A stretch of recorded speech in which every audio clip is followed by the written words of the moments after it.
Ouais, tombé du ciel, du ciel. Akwea, tombé du ciel.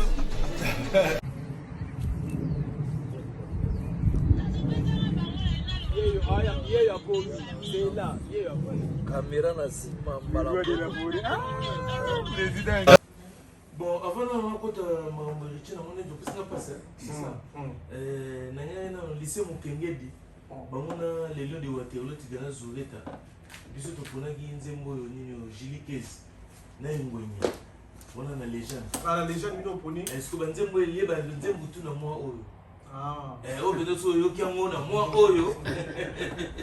Les ba nzembo tout. Ah, nous poni ona. Ngwenye na Jilikes. Ah ouais. Ezo beta misiki donc tout. Tu n'as nous on a mis balé là. Tu me prends les 25 kolobini na lo balé. Richard Chaki ni boko pas confrère na biso papi mboma. Ba carte iso lista de singiti. Moto na tembe héritier watana begoga na pese bambo tembele. Tembe aussi là jamais. On a besoin côté wana to comprendre non. Héritier ba ko kate le boko te po akozonga le sous na stade. Ah. Poza 1-1. Héritier yembaki masala ki plainte na ko s'expliquer. OK. Pour guerre ezaki na fali, faut expliquer. Richard na guerre na fali. Ezalaki guerre na fali. Eza ba fanti te eza mongo. So bon la tika na émission. Bo otana mambo libo bakata na ikamuni. Est-ce que tant que tu compares fali to tchana Richard? Fallait comparer fali na. Moi c'est tout ni kaka. Eza analyse. Niveau na ye yango wana, analyse kasi yango wana. Te on a so yo. Tozo so mambo stade, so mucha stade ya fali na nani. On comparer la stade nyonso. Nyonso tika na yo tika. O mususu de toute façon so eza bongo. Tocha ke fallait abetaki na clan. Bayaki na ba Gibson, banani bale wa to comparer na wingi. OK. On appelle ça concurrence. Mais awa to tena fali moko. Te to bayino héritier. Héritier kasi mais non to tani komba fali te mais yo ko. Non papa Rolls. Omoni Romi ya migene mango bimisane. Anini. Migene malingi koloba ke ba comparaka héritier na fali te. Donc c'est-à-dire ba comparaka héritier na Ferré. Oh, à ce net moment Ferré non le côté. Na la côté na makanisi na yo. À ce net moment le col a Ferré a beti stade de martyreté. Comparaison que mbala héritier na fali pourquoi. To comprendre le mot. Boti kanga na comparer. Yo lo ba. Boti kanga na comparer na ngai. Bino wo sa bino ba comparaison après. On a comparé stade héritier na fali. Et voilà ton comparer. Yo zéro ça ba comparaison na ko lingi. Mais ti quand on a comparé pour libo mais a tchaki mene ya coupé. Na so no just stade wana o ya me ya coupé wana. Pour stade de silité. Ti héritier moto na tembe ko sila ka jamais ti mungili ko dai.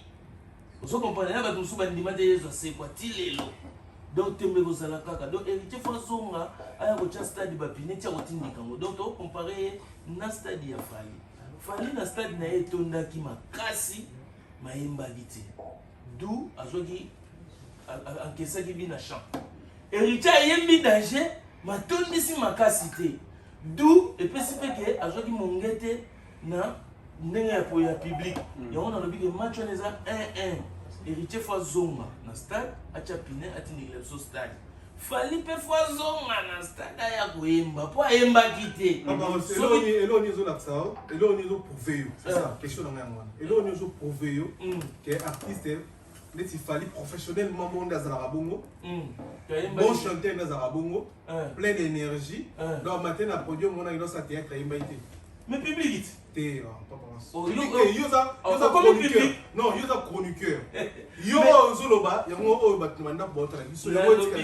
Babi mettez la stade. Mettez les cœurs, mettez les cœurs. Tous les deux stades dans la guité.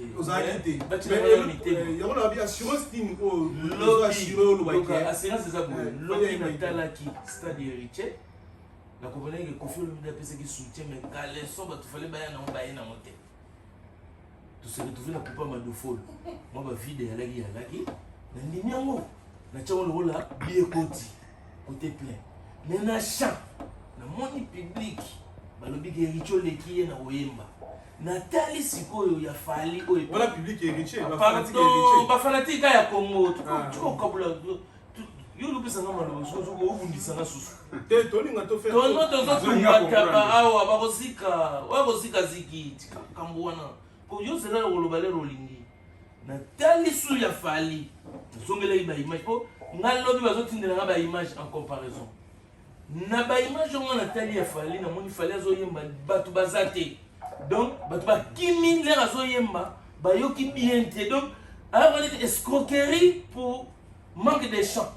Journal l'idée va porter les plaintes à ça la conseil moi bêta playback public et porter plainte parce que toi on a porté ton droit de l'homme ce que tu foutu un bon pour yemba oyemba le rôle public et lobby fallait yemba te nga sikoyo ndena lobby ke veke statique la so ba fanatique bakangi ballon et nous va télé match sili arbitre a sa ballon na télé sur mito on jouer rôle et arbitre oyo a payé indicaté ba ko zonga lisusu na stade po tembe aussi la té héritier na tête mukolo moko pa kufa lo ba jibwe mais stina liwat bongo zani tembe za liwat Jésus na temba kufati on est là sur le gars ba héritier Jésus to geno ko to ngona balobaka tembe sili ouais koto yo moto na tembe ouais Jésus pas kufa na tembe bazo tourner aux rois oui ndengo lobby barabasa ya ndenge ka bolingi sura na wakufati Jésus akufa na tembe bongo siko tikuna sona liwati bongo ngana utika la seko héritier akozonga na stade akuti akotia stade wana bapilata 5 fois ta 10 fois Falipe akozonga ya koyemba malomba yemba s'il vous plaît yo no biso question de ça parce que ninga zaka na podium on doit ça théâtre yo nebi koyemba moyo linga Falipe to changer opsia ya place na yo yo okoma na place na ye to ba lo sala débat non ça débat tout ça ils ont géré des bons il faut se comprendre to se comprendre déjà il faut expliquer biso il fallait yemba nini po ozomona ka yemba ngai te faut na public boko mela mingi na ba commentaire fallait yemba ndenge ni pour comprendre que ayemba kité pour nga lobi ke public mutolobaki fallait oyemba kité public lobi héritier oleki ye na koyemba to solo la stade wana ouais yo lingo ko tsa faire na beti stade te te ngai nenga ko tsa o lingo ko tsena problème na ya américain mzatanga iko ba faire botika mona mama rima kiese hier na 2023 to appelle na you arena ya kofelo mde na 2023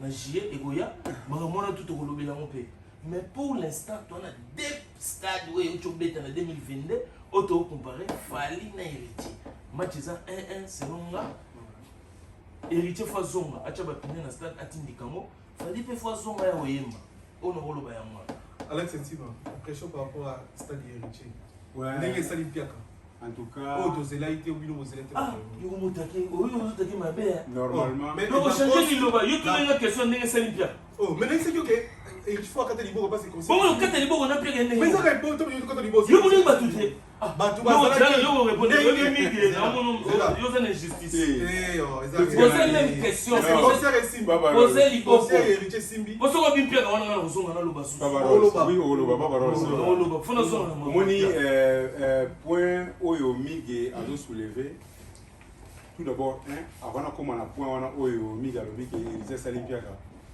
héritier c'est na lobby bien na lobby yo moni tika sali piaka bulu ko sera makambo bulu ko sera belle oh misu na biso na bile moni te moni piaka te na moni piaka te moni tongi te na moni tongi te tangu natali stade du martyr ya héritier wa na moko sa ba mo na koloba ke ndenge papa Rolls azoloba na kozala un peu de même avis mais un peu tangenté par rapport à propos na stade martyr ya héritier a beti musique son kitoko makamotu et puis bato bayembi ke fali héritier ayembi koleka fali mais na réalité ezali na terrain ezali héritier watanabe ba fan tout même ya wenge ba gaulois bane kozela ke héritier stade wana ezala rempli na pelouse te mais rempli alors ce qui na pelouse ba auto na te mais na ba gradin na ba pour tout place on a tout ezala rempli mais ba image o na zui on a biki nazo continuer no ba investigation na ina kinemba muteke no héritier sali pia ka tonini po esalamaki hier na ina zo ba image tout na comparer na ça na investigation ya bien na tala ba grader yango pour ba image tout batindelinga eza ba image ya comparer yo ngo zo image mais il faut nous la direction générale na bango bon on a internet c'est pas image il y a internet c'est ça il faut appeler ba image truquée il faut na zo ba image parce que Dadi Mola et puis Francis Libert na pa kalingo mana zalaka en communication na bango à chaque fois mettre ninja zali na stade na odi le manzaka CP donc pourquoi ni me défecté non ils ont des faits est-ce que on peut imaginer que ndenge to vandi boye Bernice Mbumbu a outi Belgique aille pour assister l'émission c'est un problème t'es toi mon bastard. Mais oui, il y a un lobby parce que hier, à ça, il y a une intervention dans ma campagne. C'est-à-dire, dans la live hier, dans la salle, on a eu ça là. Tu as stade dans la salle live, na tombé du ciel samedi. Vous savez, dans la salle live samedi, mais hier, dans la salle live, tu as eu ça live, tu zoanan ba élément nyonso bien. Si vous tant de commis en émission, ba lobby que non, héritier à Salimpiaka. On a au vent d'abonner, ba na hôtel sur héritier à Salimpiaka. Et pourtant, dans la image, oh, ya soponga ba tindelinga son audio.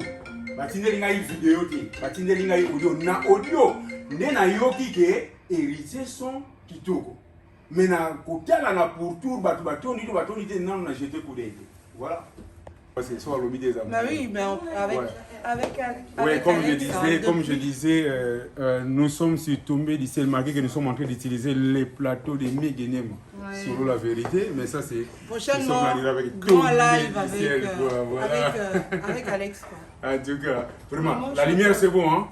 Pour le moment, je suis un peu en stand-by, mais ça va revenir. Moi, j'ai beaucoup apprécié cette intervention. Je crois que Bagoloa et puis Bagoloa, c'est Barthélémy qui a regardé. Disons qu'il vit là aux Zangi, Jeske, Djengalon, Engaye, Sabrina, donc Mobondo Sabina, Kachana Bernice, Vidéo de Bolingaï, Azalawana, Tolubaga, Bernice, Urbani, c'est fait. Non, je suis le 29. Je suis le 29 chez Tonton Promo pour une analyse. Okay. Une analyse de, comment on appelle, balle de match. Balle de match. Toujours dynastie, hein, toujours. Hein, on reste bloqué. Et puis sur le concert. C'est le concert de Héritier Watanabe. Qui pour moi a été une réussite. Moi, je voulais qu'on ne puisse pas vraiment stagner toujours à ce point-là d'Héritier Watanabe. Parlons des Ferrego là. Qu'est-ce qui ne va pas avec Ferrego? Rien ne va pas. Non, il y a beaucoup de gens qui m'ont appelé disant que Ferrego là est trop mou. C'est comme s'il ne prend pas les choses en main. Non, Ferrego va à son point, il va à son rythme. Ne faites, regarde, là où les gens se trompent, c'est que les gens veulent toujours que tout le monde fasse comme eux ils ont fait. Non, chacun a son rythme, chacun a sa façon de faire. Ferré au studio, il est en train de préparer Dynastie 2. La dynastie continue, mais il y a générique ou les andambo. Les gens voulaient qu'il y ait en décembre. C'est vrai? Bah oui, Tobina. Avant les 31. Comment il s'appelle la porte-parole? Qui Gouv les Gaulois? Non, celle qui est Actu du Net. Actu du Net, oui. Jean-Paul. Laurent Tendance. Elle a bien dit que bon, moi, elle a fait la pina, cata dans ça. Soyez patient. Héritier à Betty, aïe. Fallait à Beta qui aïe. Faire et faire ces choses. Donc, tout c'est l'affaire. Ndenge Bernice Salobi. C'est la dynastie 5 ans. Dynastie est Talaneti dynastie à consommer. Dynastie, c'est l'album le plus vendu actuellement sur le marché. Ok. Ben oui. Mais personne ne vous montre. Maintenant, vous avez toujours ce genre de les démarches. Vous faites toujours les mêmes démarches que Fally a fait ou vous le faites?